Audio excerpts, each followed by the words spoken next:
Hello दोस्तों, स्वागत है आप सभी को हमारे इस यूट्यूब चैनल में। आज हम बात करेंगे दोस्तों टमाटर के बारे में। टमाटर पूरी दुनिया में सबसे ज़्यादा खाई जाने वाली सब्जी है। टमाटर का इस्तेमाल लगभग सभी तरह के सब्जी में किया जाता है। सब्जी के अलावा टमाटर का उपयोग सलाद में भी बहुत ज़्यादा किया जाता है। टमाटर की फसल पूरे साल भर किसी भी मौसम में किया जा सकता है। टमाटर का इस्तेमाल मानव शरीर के लिए सबसे उपयुक्त होता है। टमाटर के अंदर प्रोटीन, कैल्शियम, फास्फोरस और विटामिन सी जैसे तत्व पाए जाते हैं।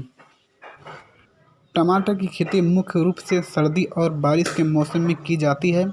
सर्दियों की फसल के लिए इसका रुपाई अगस्त माह के अक्टूबर माह के पहले सप्ताह तक कर देनी चाहिए, जबकि गर्मी और बरसात के मौसम वाली फसल के इसकी रुपाई सितंबर या जनवरी में कर देनी चाहिए।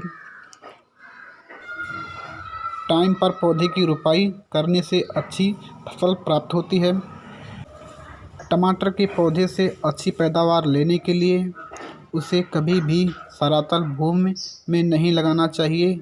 इसके लिए पहले खेत में 1 से 1.5 फीट की दूरी पर मोड़ बनाकर उसे पर पौधा लगाना चाहिए। उसके दौरान 2 पौधे के बीच 1 फीट की दूरी रहनी चाहिए। उर्वरक की मात्रा के बारे में बात करें, टमाटर की खेती पोषक तत्वों की सबसे ज़्यादा ज़रूरी होती है। इसके कारण ज़्यादा पैदावार लेने के लिए खेत में उर्वरक की उचित मात्रा सही समय पर देना जरूरी होता है। टमाटर खेती के लिए सबसे पहले खेत की जुताई के वक्त 20 से 25 गाड़ी पुरानी गोबर खाद को हेक्टेयर के हिसाब में 20 दिन पहले खेत में डालकर उसे अच्छी तरह से मिला दें। गोबर की खाद के अलावा टमाटर के पौधे पर रासायनिक खाद की ज़रूरत होती है।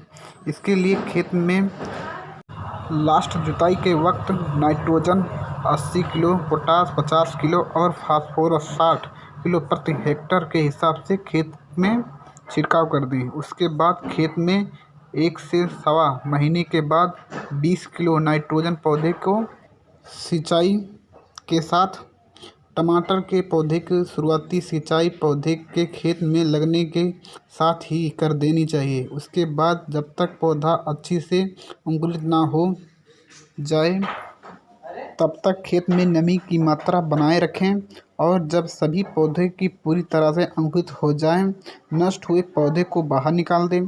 सर्दी के मौसम में खेत में नमी बनाए रखने के लिए सप्ताह में 1 बार पानी देना चाहिए, जबकि गर्मी के मौसम में 3 से 4 दिन के अंतराल में पानी देना चाहिए। पौधे में फूल आने के वक्त पानी कम कर दें। पानी देने से फूल खराब हो जाते हैं, लेकिन जब पौधे में फल बनने लगे तो पानी की मात्रा बढ़ा दें। इससे टमाटर अच्छी वृद्धि होती है। अब हम बात करते हैं खरपतवार नियंत्रण के लिए। टमाटर की खेती के लिए खरपतवार नियंत्रण करना बहुत ज़रूरी होता है, क्योंकि इस पौधे की जड़ को ज़्यादा गहराई में नहीं जाती है। इसीलिए पौधे सभी पोषक तत्व मिट्टी की ऊपरी सतह से लेते हैं। ऐसे में अगर खेत में खरपतवार रहती हैं तो वो पौधे को उचित मात्रा पोषक तत्व ग्रहण नहीं करने देती हैं। इससे पौधे की विकास रुक जाता है और पैदावार भी कम मात्रा में मिलती है। इसीलिए टमाटर में खरपतवार ज़्यादा नुकसान पहुंचाती है। टमाटर की खेती में खरपतवार नियंत्रण के लिए पौधे की उचित टाइम पर निराई गुड़ाई कर देना बहुत अच्छी होती है। निराई गुड़ाई करने की वजह से पौधे की जड़ को वायु उचित मात्रा में मिल जाती है, जिससे पौधे से अच्छे विकास करते हैं। टमाटर के पौधे की पहली निराई गुड़ाई पौधे लगने के 25 दिन के बाद कर देनी चाहिए। उसके बाद 15 दिन के अंतराल 2 से 3 गुड़ाई कर दें। हर गुड़ाई के साथ पौधे की जड़ों पर मिट्टी चढ़ा देनी चाहिए। इससे जब पौधा पर टमाटर लगे तब उनकी वजन की वजह से पौधा टूटे ना। दोस्तों, अब बात करते हैं टमाटर में लगने वाले रोग। टमाटर के पौधे पर कई तरह के रोग लगते हैं, जो अलग अलग अवस्था में लगकर पौधे को ज़्यादा नुकसान पहुंचाते हैं। पौधे पर ये और वायरस के माध्यम से फैलता है। टमाटर पर कीड़े की वजह से कई रोग लगते हैं जो ज़्यादातर पौधे के कोमल भागों में नुकसान पहुंचाते हैं। अब बात करते हैं सफ़ेद मक्खी की। इस रोग के कीड़े के पौधे की पत्तियों का रस चूसकर उसमें नुकसान पहुंचाते हैं। इस मक्खी के पेशाब में शुगर की मात्रा पाई जाती है।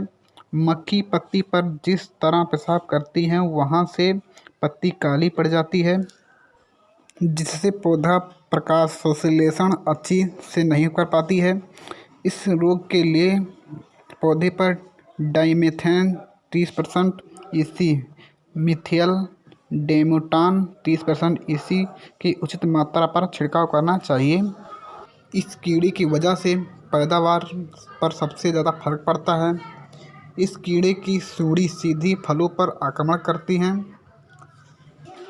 इनमें छेद कर देती हैं जो फल बाहर लटकती हुई दिखाई देती है। ये एक सूंडी कई फलों पर नुकसान पहुंचाती हैं।